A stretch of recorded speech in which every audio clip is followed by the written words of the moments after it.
Place the adhesive tape over the outside portion of your existing deadbolt to hold it in place.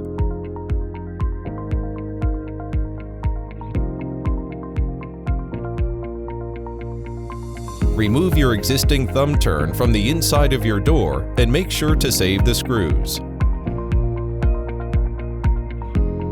Tear off two sides of the adhesive tape.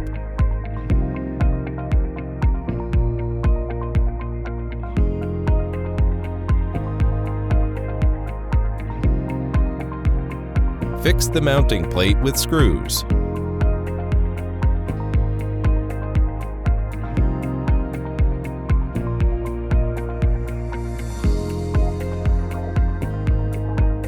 Install the adapter. There are three adapters for option: Adapter A, irregular shape; Adapter B, rectangle shape; Adapter C, flat shape. We choose Adapter C because the lock tailpiece is flat-shaped. Install smartlock G30 on the mounting plate properly. Remove the battery cover. Use screws M3 to fix the Lockin smartlock G30 on the mounting plate. Take the insulation strip out and install the battery cover.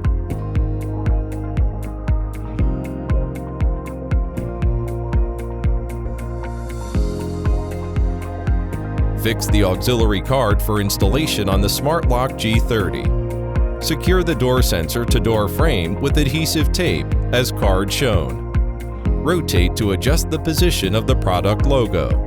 We suggest to remove the adhesive tape on the Wi-Fi bridge and stick it. Ensure the surface is smooth. Power on the Lockin Wi-Fi bridge with the USB Type-C cable with your own adapter.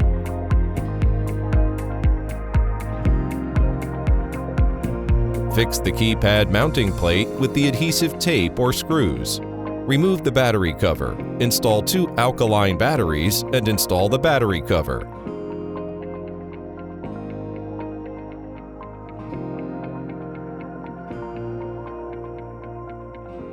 Fix the keypad on the mounting plate.